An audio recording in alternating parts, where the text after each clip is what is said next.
So hello guys, welcome back to my YouTube channel.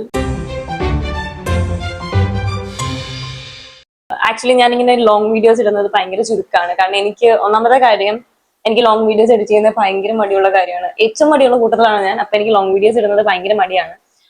അതിന്റെ കൂട്ടത്തിൽ തന്നെ എനിക്കിത് ഷോർട്ട് വീഡിയോസ് ആകുമ്പോൾ നമുക്ക് അധികം സ്ട്രഗിൾ വരുന്നില്ലല്ലോ. പെട്ടെന്ന് കട്ട് ചെയ്ത് കയറ്റിയാൽ മതി. ഇത് അതുപോലെയല്ലോ. ഇത് ഓരോ സെക്കൻഡ് ഇരുന്ന് എക്സ്പോർട്ട് ചെയ്ത് സത്യം പറഞ്ഞു കഴിഞ്ഞാൽ ഞാൻ ലോങ് വീഡിയോ ചെയ്യാനൊക്കെ പ്ലാൻ ഇട്ടായിരുന്നു. പിന്നെ എനിക്ക് മനസ്സിലായി എന്നെ കൊണ്ടൊന്നും നടക്കില്ല എന്ന് മനസ്സിലായി. അതുകൊണ്ട് തന്നെ ഞാനത് വിട്ട കേസാണ്.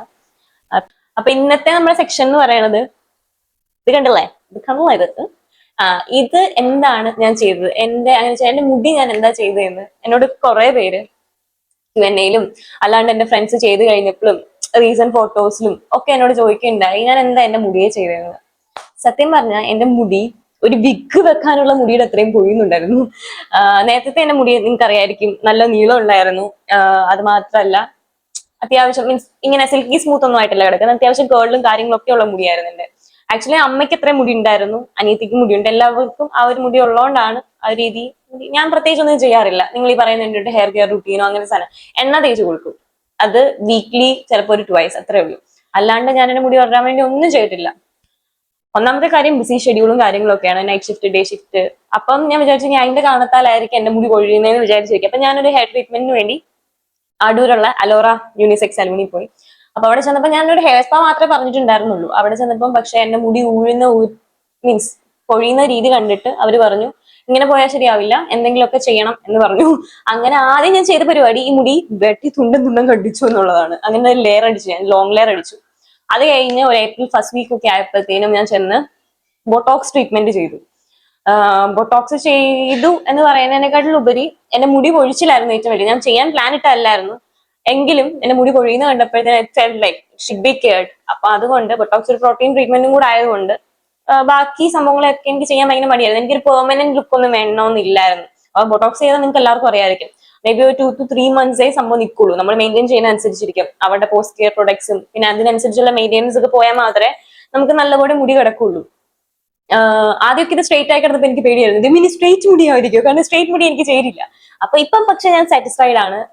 ഇപ്പം ഞാൻ എന്റെ ആ വെട്ടിയ സമയത്ത് എന്ന് പറഞ്ഞു കഴിഞ്ഞാൽ ഭയങ്കര ചൂടായതുകൊണ്ട് തന്നെ ഇവർ പറയണതിന്റെ തൊട്ട് 2-3 ദിവസം കൂടിയിരിക്കുമ്പോൾ ഒന്ന് ഹെയർ വാഷ് ചെയ്യാൻ ഇതിരിക്കാൻ പറ്റില്ല. കാരണം എന്ന് പറഞ്ഞു കഴിഞ്ഞാൽ ഇപ്പൊ വീക്ക്ലി ഒരു 2 times ആയിരിക്കും നമ്മൾ ഹെയർ വാഷ് ചെയ്യുന്നത്.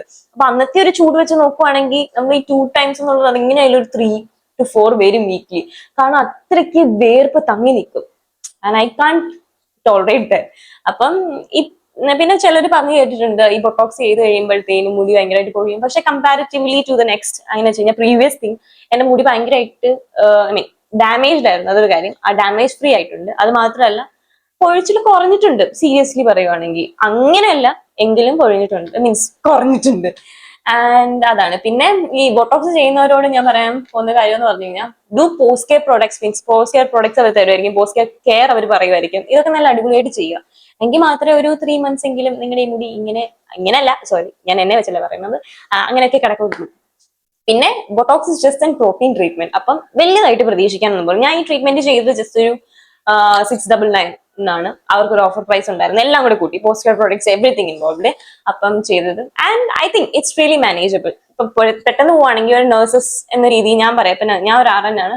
അപ്പം അതിന്റെ രീതി ഞാൻ പറയുവാണെങ്കിൽ it's really easy to manage hairs like this rather than എന്റെ പണ്ടത്തെ മുടി. കാരണം മാനേജ് ചെയ്യാൻ നല്ല ബുദ്ധിമുട്ടായിരുന്നു. ഇപ്പം മാനേജ് ചെയ്യാൻ ബുദ്ധിമുട്ടല്ലെന്നല്ല, ഞാൻ ചുമ്മാ അയച്ചിട്ട് അങ്ങോട്ടും ഇങ്ങോട്ടും പോവാ. കെട്ടി വെക്കരുതെന്ന് പറയും, പക്ഷേ ഈ ചൂടത്ത് നമുക്ക് കെട്ടി വെക്കാതിരിക്കാൻ പറ്റില്ല. നമ്മൾ അയച്ചിട്ട് പിന്നെ മാക്സിമം ഞാൻ അയച്ചിടാൻ വേണ്ടി നോക്കും. ഇപ്പൊ തന്നെ നിങ്ങൾക്ക് അറിയാം, ഞാൻ ചെയ്തിട്ട് അധികം മാസമൊന്നും ആയില്ല, 2 മാസം ആവണതേ ഉള്ളൂ. അത്യാവശ്യം it's getting curl, but I like this okay rather than been എന്താ ഭയങ്കര സ്ട്രെയിറ്റ് ആയിട്ട്. കരണ്ട് പോയി ഗൈസ്.